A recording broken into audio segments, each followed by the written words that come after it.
Hey guys, Mike from Boyer Bows. Well, bad news. Sometimes even when you when you start a video out with a caveat, you know there's a problem. Bow broke, guys. It didn't just break; it exploded, and that's someone who I respect very much about making bows once said to me, if you ain't breaking bows, you ain't making bows. And even if you do everything right, after all the hours you put in, when it comes to all wood bows, sometimes they break. Which is why I don't ever put them in anyone else's hand until after I've shot at least 200 arrows through them. Literally, even if you take your time, the wood is right, the tiller is perfect, everything goes exactly the way you wanted it to. You pull it back a few times, full draw, you throw a few arrows through it, let the forces work on it, and it just shatters. Or something lifts, or something goes wrong. It happens. And that's even if you do absolutely everything correctly. And I unfortunately can't say that that was the case for me.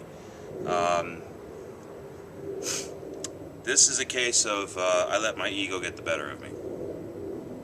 I definitely let my ego get the better of me. I had this thing tillered in and tillered perfectly, or as perfect as I can get something. When the most I can pull back comfortably to shoot is 85 pounds. This was heavier than that. This was probably, I would guess, somewhere in the 90-95 pound range. And I have always said, if you're going to go over 70 pounds, you need a backing. You should not do a board bow, specifically a board bow, over really 65-70 pounds without a backing. And I didn't listen to my own rule, and I shot about 18 arrows through it, and they almost passed through my target. They were flying. I mean, they were flying great, and there was no hand shock, which is another way I tell. Usually, if your bow is out of tiller, if there's even a little bit of a problem, you'll feel it. It'll kick in your hand, and this thing wasn't kicking at all. I got it to full draw.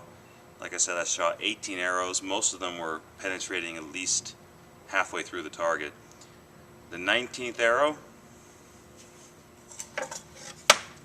left me with this. But that's what I get, man. You know, it's what I get for letting my ego get the better of me.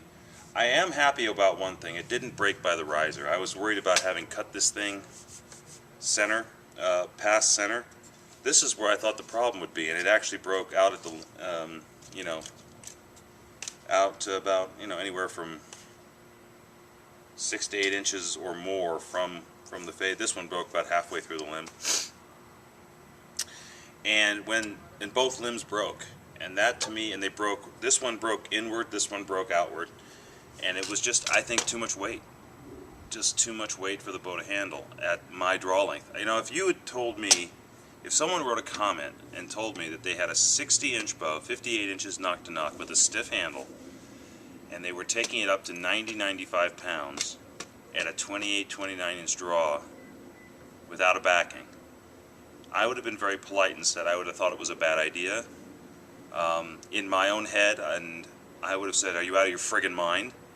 Of course, when I do that, I don't listen to myself. So that leaves us, hopefully no one else is going to make that same mistake I did. I can still salvage the tip overlays and the riser if I want to. Just cut them off and glue them onto another bow.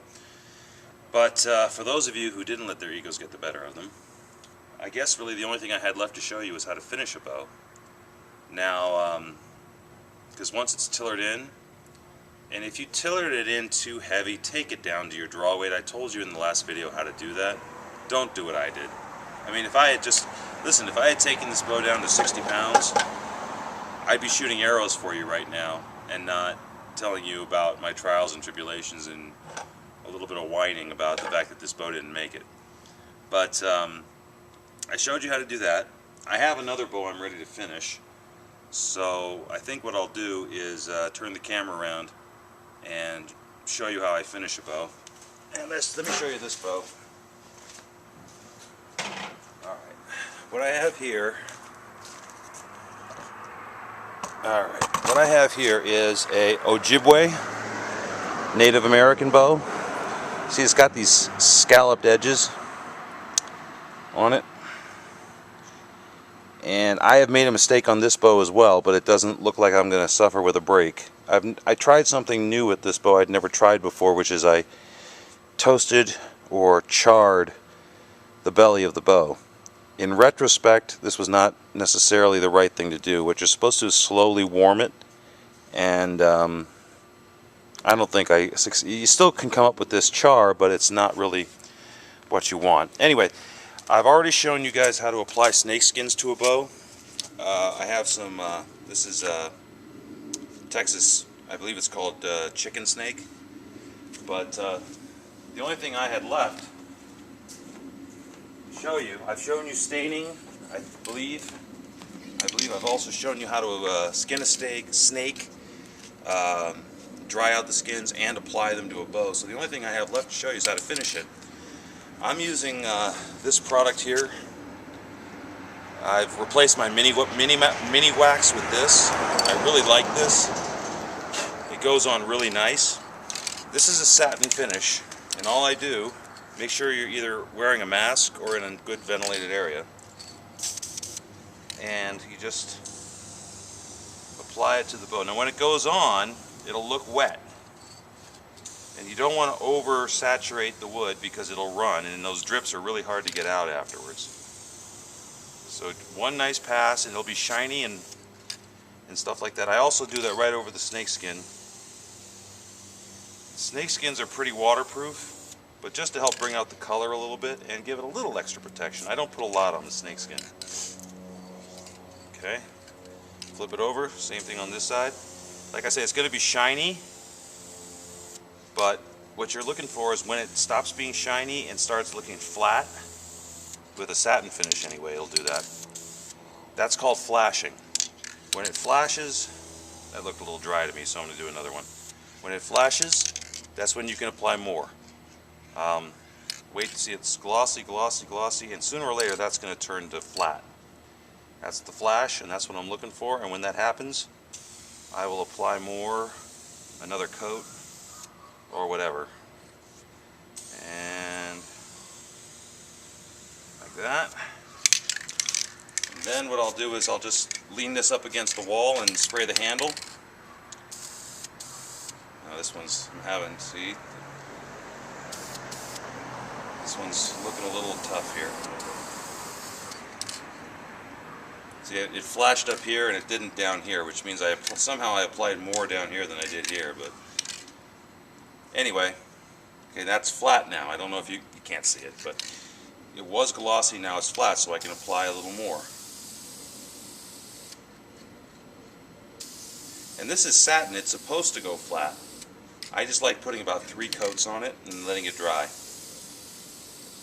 Let's look at the other side. Yeah, everything looks nice and flat. So here we go. Now we've got some pretty nice weather here in Vegas right now. It's over 70 degrees. So I can leave this outdoors and just let it do its thing. These things like to be sprayed between 70 and 90 degrees. But look on the label for what, if you're in the middle of a blizzard right now, it'll probably still work as long as you keep it dry, but it'll take a long time to dry. A long time for the spray to clear. Like I say, I just keep going at it until I get my 3 coats on. Yeah, this char is going to be the death of me here. Well, not the death of me, but it's going to frustrate me. And then when I lean it up against the wall, I'll spray the handle. And that's it. I'll do another video where it's done, and I'll shoot it in. I'll show you guys some shots. But that's it. Once you've tillered the bow and you got it to draw length, it's basically done. Hopefully you guys have a little more success with your bows than I did on this one. I haven't broken a bow for 2 years, and it finally got the better of me. I got arrogant, thought I could do anything, including make a 90-95 pound self bow. Now that sounds funny, but it didn't sound that funny before. Anyway, guys, I hope you have good luck with your bow. Any questions or comments, please let me know. In the meantime, this is Mike from Boyer Bows, and I'm sorry I couldn't show you the final product on that one bow, but hopefully I got you far enough that you could finish yours. We'll keep going at it, we'll make more bows, and we'll see you soon.